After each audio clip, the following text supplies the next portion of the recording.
So it's different in every state. We ran into where the state says you can bill it, the insurance companies won't cover it. Have you guys run into that? Okay. One of my biggest things is you always have to verify the insurance. Always. When they walk in the door, make sure it's theirs, make sure they're eligible. A lot of people are running around with cards that, you know, they had from their last job and they present them and they get by with getting through because nobody verifies it. How many of you take workers' comp? Okay. And do you all make sure that you get approval before you see them? In writing? In writing. Okay. Car accidents. Do you guys take car accidents? Okay. Do you carry the burden? Okay, at our place, we make them pay cash go through their health insurance and do a subrogation file where they will get paid when it settles out. The health insurance will. So, Yep, so we don't carry that. So once again, you want to get it in writing. And the number one thing that seems to be confusing is your state license may say that you can use, say, a 9-7 code. Mm-hmm. Just because your state license says that, you have to verify that with the insurance. Okay? And the insurance can deny you. That's a little bit of a rub going on. Figure out what your insurance is going to do. Okay? Your state license, you know, certainly they're not going to pay you for brain surgery. Okay, so that's pretty much a given. But if you're doing vision therapy, there'll be aspects of that vision therapy that you're going to have to, or vision rehab, you're going to have to know, and you've got to verify it with your insurance. Okay, your state license is whether or not you're doing your thing. Within your scope. But yep, so then your insurance, though, is going to tell you whether or not it will. Some states pay 9-7 codes to optometry, and some states don't. In the state of Iowa, we can bill a 9-7 code, but we will not get paid. And if we get paid for a 9-7 code and the insurance company allows it to go through, they will come back and they want their money back, plus they'll fine you. Okay?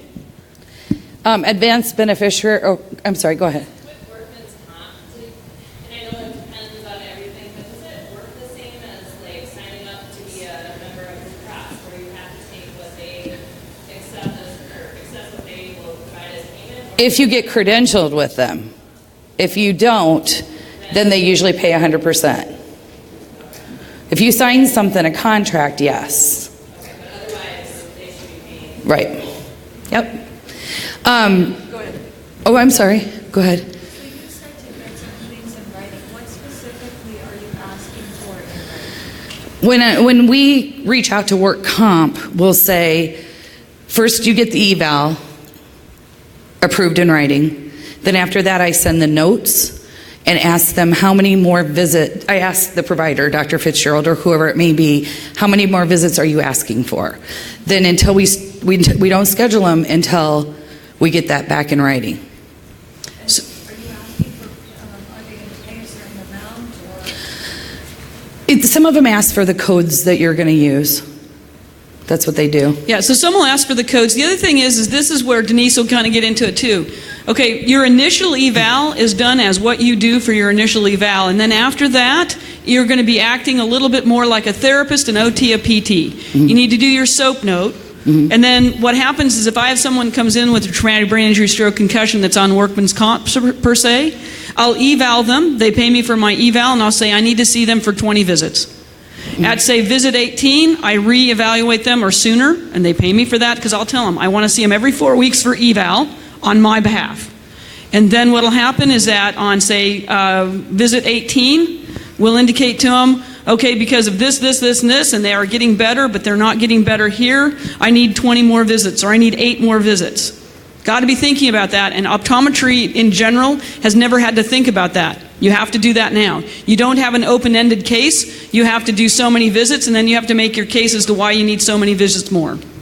Also, we get all of our materials prior authed, brain tap, any testing they're going to do in and out. I have everything on it, absolutely everything.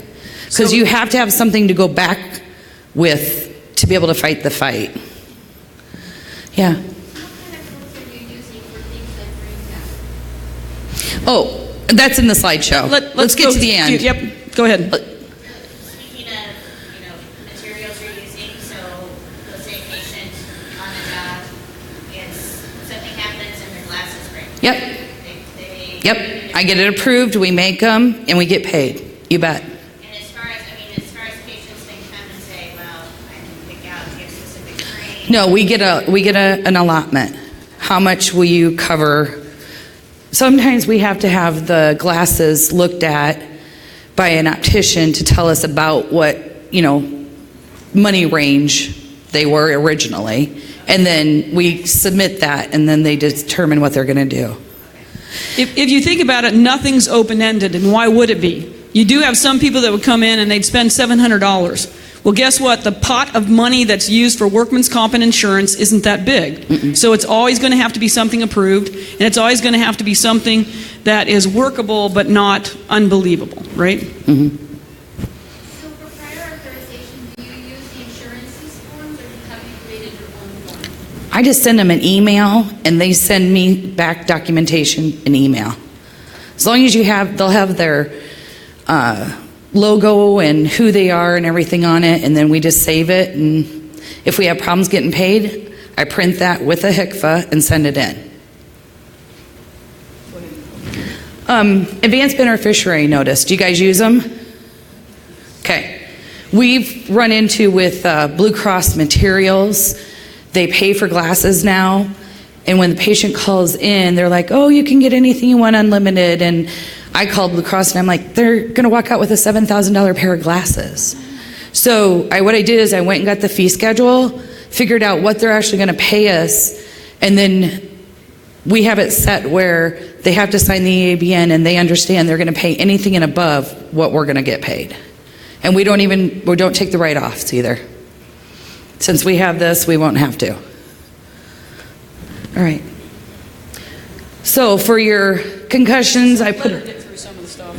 yeah, this isn't long. These are the ICD-10 codes that I use most frequently. The very first one, I know a lot of you guys use, I cannot get that paid. I've tried everything. So I just wanted to give you some samples of that. And again here, this is the slide about the 9-7 codes. I'm going to refer to an AOA article that is out there that explains a little bit about the modifiers and how the GP and the GO do not belong to the therapy groups only. So if you're doing a 9-7 code, try one visit with the GO if you're doing treatment under an occupational therapy plan, but only do one. Don't do the whole office, and just track it, because that modifier says that the patient is being treated under a plan of care that's geared towards occupational therapy. Okay? So I'm trying to have you guys try it. I think it'll be fine, but I'm anxious to hear the feedback. Okay? Just wait. Let her get through. All right. These are the codes we use for our new neuros. I know that they're kind of maybe a little bit out of your guys' range usually. You can use your 9-2 codes. We do a lot of the 9-9 codes. And what we found is some of the tests that we do, you can't bill them out, but if you put them within your charting, it's just going to help you reach that higher level of medical decision making, interpretation, all of that. So all my new patients that are neuro are on 99205. All. Because I'm doing it at that high level. And I have all the documentation to support that. And we've been through many audits. 249 files was one audit. Don't be afraid of an audit. It just takes us a while. And yeah, again, don't have the fear of billing the 9-9 codes. As long as you have everything you need, I told Dr. Fitzgerald, if you can support that code, I'll bill it. No problem. So, okay. And that's why you must pick 1 or 2 patients and follow it to see what happens. Don't pick 25 and be surprised. And then At the end of this slide presentation, I've put like scoring sheets and little things to help you guys. But this is just one slide that shows what you need as far as the components to get to your 99214. And it's really not that tough. She used to work for the insurance company that graded these. So my suggestion to you is, pick a couple of them, email her, take the name off of it, and she'll code it for you and let you know whether or not you're got your documentation matching what you're doing. And Dr. Russell and I have been working together for a couple of years, and her notes are, she's just taken it and made it what it is, and it's perfect. So it just takes time to build it.